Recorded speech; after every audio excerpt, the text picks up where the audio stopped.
my Dargons, this is I, the one and only DragonTamerRuiz, back from the dead as it were, bringing you guys another Tokyo Ghoul Rebirth analysis video of sorts. Today we'll be going over the two F2P Nishikis, the F2P Light Kaneki, and ending off with the F2P Dark Toka. We'll be going over the base stats both with and without weapon upgrades, their abilities, and finally their skills at level 1 and at level 5 with damage output calculations if they do damage, that is. Now without further ado, let's get started. This F2P Speed Nishiki starts off with 8,450 HP, 544 attack, increase that by plus 300 from his first ability making it 844, defense at a measly 267 but gets up by 300 as well from his second ability making it 567. Starts off with 3 AP and through weapon upgrades gets brought up to 9, and finally his durability starts off at 3 as well as goes up by 5 from his weapon upgrades, an additional 3 from one of his abilities capping out at 11. Pretty average stats for a F2P unit overall. Quickly going over his abilities, his first one is increases max attack by plus 300, second increases max defense by plus 300, third increases max durability by plus 3, and his fourth ability from weapon upgrades increases block rate by 20%, which can help out his survivability. His mastery gotten from getting his mastery to 100% is increase your defense by 1.5 times for 1 turn after inflicting break on a target. Pretty underwhelming, but he's a F2P unit, so what do you kind of expect? Now moving on to his skill at level 1, it is as follows. 0.8 times the attack of one enemy deals times 1.0 damage to one enemy 2 times. Now I know that the skill isn't going to deal the most damage out there, dealing only 1,688 once you multiply the 844 by 2. However, as underwhelming his power is, his attack debuff gets better as we get to his skill at level 5. At skill level 5, it is as follows. 0.5 times the attack of one enemy deals times 1.0 damage to one enemy 3 times. So you just change the 2 to a 3 and we get 2,532 damage. However, the main draw of his skill is being able to have the target's attack. While there are other better debuffers out there, also debuffing defense while they're at it, if you happen to be lacking one for your team, Nishiki can fit that spot. Overall, as a F2P unit, he's going to be underwhelming. Most F2P units in general are, with a few exceptions. I sort of recommend him being in the back, sort of just building up meter while you can, while you're swapping in and out, and then launch, his debuff when you can. Just sort of one of those back row units, Anyway, let's move away from Nishiki to the other Nishiki. The F2P Strength Nishiki starts off with 8,540 HP, 545 attack increases to 745, a low 265 defense, but that increases to 465, 3 AP increased by 6 from weapon upgrades making it 9, and 3 durability increased by 5 from weapon upgrades and another 3 from his abilities making it a total of 11. Pretty basic stats across the board, so let's move on to his abilities. His first ability from weapon upgrades is as follows.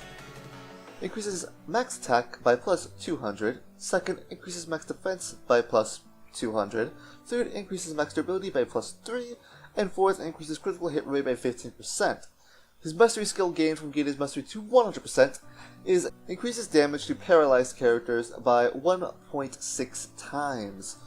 He has some skills being his fourth mastery that help his total damage output, however, not by much. Nishiki's skill at level 1 is as follows. Deals attack times 1.3 damage to one enemy 3 times. So we take a 745 attack, multiply that by 1.3, then multiply that by 3, and we get a total of 2,905. Yeah, there's nothing really else to say about his skill, so let's move on to his skill at level 5. His skill at level 5 is as follows.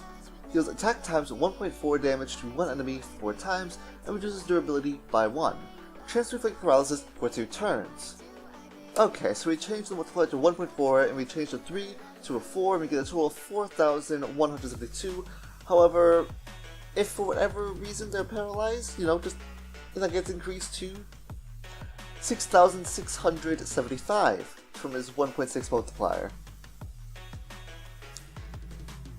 I should probably know that all these numbers could theoretically be higher, as none of these units give themselves an attack buff. However, even then, this unit's only redeeming feature is if he happens to get a paralysis off. Even then, it's not a very good chance, so wouldn't really rely on it too much. Now, moving away from the Nishikis, we come to the free-to-play Light Kaneki.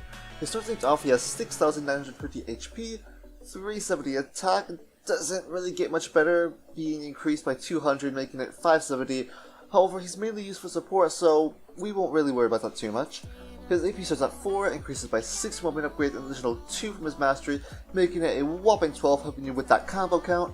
And finally, he starts with 2 durability and goes up by additional 8 from abilities and weapon upgrades, making it 10. His first ability is as follows. Increases max attack by plus 200. Second, increases max defense by plus 200. Third, increases max durability by plus 3. And his fourth ability, which probably helps him out the most, increases healing of all allies by 10%. His mastery ability also just increases his max AP by 2. Nothing to write home about, but I mean, this is gonna move to 12 AP. Quickly going over Kaneki's skill at level 1, restores the HP of front row allies by 10%, cures paralysis status. Of course, the healing is increased by 10% from his ability, so it really doesn't change much. And it really doesn't change much when you get it to skill level 5. Restores the HP of front row allies by 30%, cures paralysis status. Nothing too much to say for me personally. I don't really think the cure paralysis status is going to come into play too often, so it just really exists to be a heal bot, but I mean, if you don't have one, hey, he's right there. Now moving on to Toka, her HP starts at 6,980, attacking measly 365, getting out by 300, making it 665. Defense 180, totaling out to 280 from one of her abilities. That's kind of low. Her AP starts at 5, and from weapon upgrades alone she gets up to 12. And finally, she has a low 1 durability and goes up only to 7 from weapon upgrades and abilities. Quickly going over her abilities, her first one increases max attack by plus 300, second increases max defense by plus 100, third increases max durability by plus 3, and fourth offers a 50% chance to prevent paralysis. I mean, okay? Her mastery skill is reduces incoming skill damage by 15%. Okay, that in my opinion is sort of useless as she herself already has mini skill defense, but I mean, I guess I'll take it. Now, for having low attack, Toka can surprisingly do an okay amount of damage for not getting an attack buff, most likely due to her skill's multipliers. It is as follows. Deals attack times 1.7 damage to one enemy 4 times, so we multiply her 665 attack by 1.7, then multiply that by 4, making it a total of 4,522. There's nothing much to say as she herself is trying to be a damage dealer, so let's move on to her next skill. Her skill at level 5 deals attack times 2.0 damage to one enemy 6 times. So we change out the multipliers and the damage count, and we total out at 7,980.